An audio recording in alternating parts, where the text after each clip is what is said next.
আচ্ছা, আল্লাহ সুবহানাহু ওয়া তাআলা কি আমাদেরকে কখনো এটা জিজ্ঞেস করবেন যে, বলো তো রাসূল সাল্লাল্লাহু আলাইহি ওয়াসাল্লামে কত বছর বয়সে নবুয়ত পেয়েছিলেন? কিংবা তিনি জন্মের আগে নবী ছিলেন কিনা? কখন তিনি আসলে নবুয়ত পেয়েছিলেন? এই প্রশ্নটা আমাদেরকে করা হবে না। আল্লাহ সুবহানাহু ওয়া তাআলা করবেন না। আমাদের আকীদার যে জায়গাটা, সেই জায়গা থেকে আমাদেরকে এতটুকু বিশ্বাস রাখতে হবে যে, আল্লাহ সুবহানাহু ওয়া তাআলা হযরত মুহাম্মদ সাল্লাল্লাহু আলাইহি ওয়াসাল্লামকে আমাদের জন্য সর্বশ্রেষ্ঠ পয়গম্বর এবং শেষ নবী হিসেবে আমাদের জন্য প্রেরণ করেছেন। নবী এবং রাসূল হিসেবে আমরা ওনার প্রতি বিশ্বাস স্থাপন করতে হবে। এর পাশাপাশি ওনার উপর যেই কোরআনুল কারীম নাজিল হয়েছে, সেই কোরআনুল কারীমের উপর আমাদেরকে বিশ্বাস রাখতে হবে এবং সেই অনুযায়ী আমল করতে হবে। এবং রাসূল সাল্লাল্লাহু আলাইহি ওয়াসাল্লামের জীবনের ক্ষেত্রে রাসূল সাল্লাল্লাহু আলাইহি ওয়াসাল্লামের আনুগত্য করতে হবে। যেমনটা আল্লাহ তাআলা বলেন, ইন কুনতুম তুহিব্বুনাল্লাহা ফাত্তাবিউনি ইউহিব্বুকুমুল্লাহ। যদি আল্লাহর ভালোবাসা পেতে চাও তাহলে রাসূলের আনুগত্য করো। আমরা যদি কবরের প্রশ্নের কথা চিন্তা করি, সেখানে বলা হবে যে রাসূল সাল্লাল্লাহু আলাইহি ওয়াসাল্লামকে দেখিয়ে বলা হবে, বলো তো এই লোকটি কে বা ইনাকে চিনো কিনা? তো যারা আল্লাহ রাসূল সাল্লাল্লাহু আলাইহি ওয়াসাল্লামকে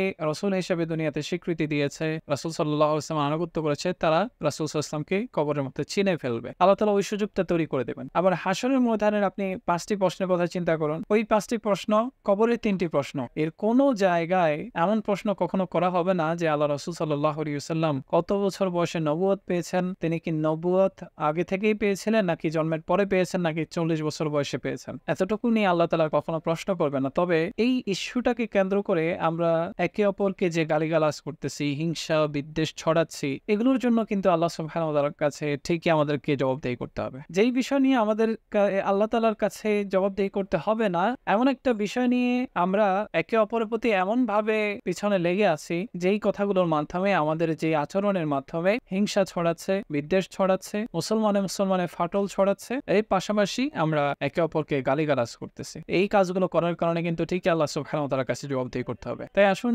আমাদেরকে যতটুকু আল্লাহ তাআলা বাইন্ডিং দিয়েছেন, আল্লাহ রাসূলের মধ্যে আমাদের জন্য উত্তম জীবনাদর্শ রয়েছে, সেই জীবনাদর্শ অনুযায়ী আমাদেরকে জীবনটা গঠন করতে হবে। রাসূল সাল্লাল্লাহু আলাইহি ওয়াসাল্লামের আনুগত্যের মাধ্যমেই আল্লাহ তাআলা সন্তুষ্টি পাওয়া যায়। সেটাই আমরা করি। কিছু ঐচ্ছিক বিষয় আছে যেগুলো জানা থাকা ভালো, কিংবা যারা পড়াশোনা করেন ইসলামিক বিষয় নিয়ে, তাদের জন্য এই বিষয়গুলো জানা থাকা ভালো। কিন্তু এটা নিয়ে একে অপরকে দোষারোপ করা, একে অপরের প্রতি হিংসা বিদ্বেষ ছড়ানো, এটা মোটেও যৌক্তিক না। বিশেষ করে আমরা যারা এই আলেম না, আমরা মোটেও এই বিষয়টা নিয়ে ঘাটাঘাটি না করি। কারণ হচ্ছে আমাদের কারণেই মূলত এইগুলো বেশি ছড়ায়। আমরা যখন ফেসবুকে একটা পোস্ট দেখি, কোনো আলেম আরেকজন আলেমকে চ্যালেঞ্জ করতেছে, তো ওই আলেম কিন্তু ওই চ্যালেঞ্জটা আরেকজন আলেমের কাছে, যার কাছে চ্যালেঞ্জ করেছে, তার কাছে কিন্তু নিজে গিয়ে পৌঁছায় না, আমরা পৌঁছাই। আমরা এটা শেয়ার করি, আমরা সেখানে কমেন্ট করি, আমরা এটা নিয়ে আলাদা একটা ভিডিও বানাই। এই সবগুলো করার কারণে কি হয়, বিষয়টা জটিল আকার ধারণ করে। যখন এটা জটিল আকার ধারণ করে, তখন অনেকগুলো গুনাহ তো আমাদের নিজেদেরই হয়। হিংসা বিদ্বেষের গুনাহ হয়, গালাগালির গুনাহ হয়, কিংবা হচ্ছে অহেতুক সমালোচনার গুনাহ হচ্ছে। এর পাশাপাশি হচ্ছে বাতিল শক্তি যারা, তাগুত শক্তি যারা, তারা কিন্তু খুশি হয়। কারণ আমাদের মধ্যে ফাটল দেখতে পেরে, আমাদের মধ্যে রেষারেষি দেখতে পেরে এই ছোটখাটো মাসালা নিয়ে, তখন তারা কিন্তু খুব খুশি হয়। কারণ আমাদেরকে যদি বিভক্ত রাখা যায়, বিভাজন করে রাখা যায়, যত বেশি আমাদেরকে বিভক্ত করে তারা রাখতে পারবে, তত বেশি দিন কায়েমের ক্ষেত্রে এটা বাধা হয়ে দাঁড়াবে, প্রতিবন্ধক হয়ে দাঁড়াবে। কারণ মুসলমানগণ কখনোই ঐক্য ছাড়া আল্লাহ সুবহানাহু ওয়া তাআলার যে বিধান, যে আইন, সে আইন প্রতিষ্ঠা করতে পারবে না।